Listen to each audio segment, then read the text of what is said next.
ಅವ್ರಿಗೆ ಅಧಿಕಾರ ಇದೆ. ಸರ್ಕಾರದ ದುಡ್ಡಲ್ಲಿ ಜನ ಸೇರಿಸ್ತಾರೆ, ಸರ್ಕಾರದ ದುಡ್ಡಲ್ಲಿ ಜನ ಸೇರಿಸಿ ರಾಜಕಾರಣ ಮಾತಾಡ್ತಾರೆ. ಅದು ಸರ್ಕಾರದ ದುಡ್ಡಲ್ಲಿ ಕಾಂಗ್ರೆಸ್ ಸಮಾವೇಶ ಮಾಡ್ತಾರೆ. ಅದರಲ್ಲಿ ಒಂದು ಸತಿ ಮುಖ್ಯಮಂತ್ರಿಗಳ ಶಕ್ತಿ ಪ್ರದರ್ಶನ, ಒಂದು ಉಪಮುಖ್ಯಮಂತ್ರಿ ಶಕ್ತಿ ಪ್ರದರ್ಶನ. ಒಟ್ಟಾರೆ ಇದರಿಂದ ಜನರಿಗೆ ಏನು ಉಪಯೋಗ ಇಲ್ಲ.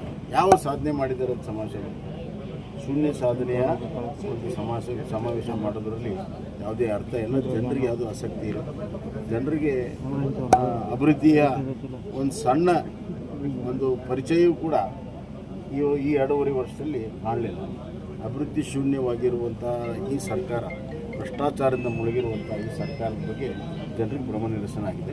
ಭ್ರಮ ನಿರಸನದ ಸಮಾವೇಶ ಆಗಬೇಕಷ್ಟೇ. ಮೊನ್ನೆ ಹುಬ್ಬಳ್ಳಿಯಲ್ಲೂ ಕೂಡ ಸರ್ G+ ಮನೆ ಕೊಡೋದ್ರಲ್ಲಿ ಬರೀ ರಾಜಕಾರಣದ ಭಾಷಣಗಳೇ ಜಾಸ್ತಿ ಇತ್ತು. G+ ಮನೆ ಯಡಿಯೂರಪ್ಪನವರಿಂದ ಪ್ರಾರಂಭ ಆಯಿತು.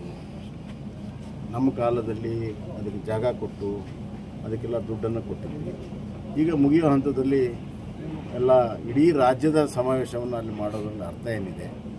ಒಂದು ರೀತಿಯಲ್ಲಿ ಯಾವುದೇ ರೀತಿ ಇಡೀ ರಾಜ್ಯದಲ್ಲಿ ಕಳೆದ 2.5 ವರ್ಷದಲ್ಲಿ 33,000 ಮನೆ ಅಂದರೆ ಅದೇನು ದೊಡ್ಡ ಸಾಧನೆ ಅಲ್ಲ. ಅದು ನಾವು ಪ್ರಾರಂಭ ಮಾಡಿದ್ದನ್ನು ಬರೀ ಮುಕ್ತಾಯ ಮಾಡಿದ್ದಾರೆ. ಆದ್ದರಿಂದ ಸುಳ್ಳನ್ನು ಹೇಳೋದ್ರಲ್ಲಿ ನಿಸಿಮರು, ಇನ್ನೊಬ್ಬರ ಸಾಧನೆಯನ್ನು ತಮ್ಮ ಸಾಧನೆ ಅಂತ ತೋರಿಸ್ಕೊಳ್ಳಲು ನಿಸಿಮರಾಗಿರುವಂಥ ಕಾಂಗ್ರೆಸ್ಗೆ ಜನರು ಅರ್ಥ ಮಾಡ್ಕೊಳ್ತಾರೆ.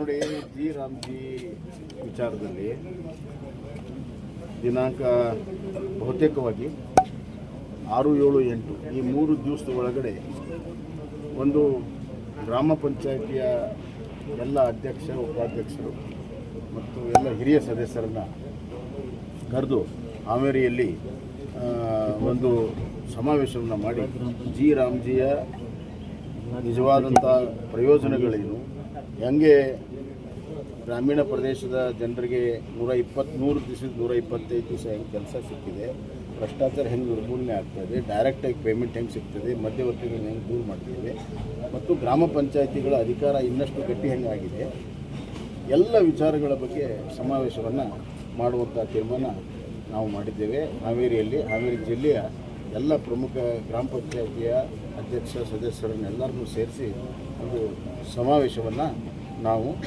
ಬಹುತೇಕವಾಗಿ 7ನೇ ತಾರೀಕು ಮಾಡಬೇಕು ಅಂತ ತೀರ್ಮಾನ ಮಾಡಿದ್ದೇವೆ. ಎಲ್ಲರದ್ದು ಚರ್ಚೆ ಮಾಡಿ ಅಂತಿಮವಾಗಿ ಡೇಟ್. ಗ್ರಾಮ ಪಂಚಾಯತಿಗಳಿಗೆ ಮಹಾತ್ಮ ಗಾಂಧೀಜಿ ಹೆಸರು ಇಡ್ತಾ ಇದ್ದಾರೆ.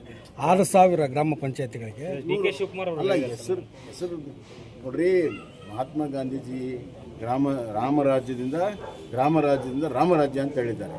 ರಾಮ ಮತ್ತು ಗಾಂಧೀಜಿ ಬೇರ್ಪಡಿಸೋಕ್ಕೆ ಸಾಧ್ಯ ಇಲ್ಲ ಅನ್ನುವಂಥದ್ದು ಕಾಂಗ್ರೆಸ್ನವ್ರಿಗೆ ಅರ್ಥ ಆಗ್ತಾ ಇಲ್ಲ. ಒಂದು ಅದಿರಲಿ. ಈಗ ಗ್ರಾಮ ಪಂಚಾಯತಿಗೆ ಇವರು ಏನು ಮಾಡಿದ್ದಾರೆ, ಏನು ಸಾಧನೆ ಮಾಡಿದ್ದಾರೆ, ಕಳೆದ 2.5 ವರ್ಷದಲ್ಲಿ ಏನು ಅನುದಾನವನ್ನು ಕೊಟ್ಟಿದ್ದಾರೆ, ಸ್ಟೇಟ್ ಹೆಂಗೆ ಕೇಂದ್ರದಿಂದ ರಾಜ್ಯಕ್ಕೆ ಫೈನಾನ್ಸ್ ಕಮಿಷನ್ನಿನ ರೆಕಮೆಂಡೇಷನ್ ಮೇಲೆ ಡೆವಲ್ಯೂಷನ್ ಫಂಡ್ ಬರ್ತದೋ ಹಾಗೆ ಗ್ರಾಮ ಪಂಚಾಯಿತಿಗಳಿಗೆ, ತಾಲೂಕು ಪಂಚಾಯತಿ, ಜಿಲ್ಲಾ ಪಂಚಾಯತಿ ಮತ್ತು ನಗರದ ಸ್ಥಳೀಯ ಸಂಸ್ಥೆಗಳಿಗೆ ರಾಜ್ಯದಿಂದ SFC ಸ್ಟೇಟ್ ಫೈನಾನ್ಸ್ ಕಾರ್ಪೊರೇಷನ್ ಅಂತಿದೆ, ಅದ್ರ ರಿಕಮೆಂಡೇಷನ್ ಪ್ರಕಾರ 2,000 ಕೋಟಿ ರೂಪಾಯಿ ಗ್ರಾಮ ಪಂಚಾಯತಿ ಕೊಡಬೇಕಾಗಿತ್ತು, ತಾಲೂಕು ಪಂಚಾಯತ್, ಜಿಲ್ಲಾ ಪಂಚಾಯತಿ ಕೊಡಬೇಕಾಗಿತ್ತು, ನಗರದ ಪುರಸಭೆ, ನಗರಸಭೆಗೆ ಕೊಡಬೇಕಾಗಿತ್ತು. ಅದು 1 ನಯ ಬಿಡುಗಡೆ ಮಾಡಿಲ್ಲ. ಮತ್ತು ಇವರು ಗ್ರಾಮ ಪಂಚಾಯತಿ ಬಗ್ಗೆ ಮಾತಾಡ್ತಾರೆ, ಗ್ರಾಮ ವಿಕೇಂದ್ರೀಕರಣ ಬಗ್ಗೆ ಮಾತಾಡ್ತಾರೆ. SFC ಗ್ರಾಂಟನ್ನು ಯಾಕೆ ಬಿಡುಗಡೆ ಮಾಡಲಿಲ್ಲ ಅನ್ನೋದನ್ನು ಮೊದಲು ಈ ಸರ್ಕಾರ ಹೇಳಬೇಕು. ಈ ರಾಮನಗರ ಇದ್ದದ್ದು ರಾಮನಗರ ಹೆಸರು ಚೇಂಜ್ ಮಾಡಕ್ಕೆ ಬಿಡಪ್ಪ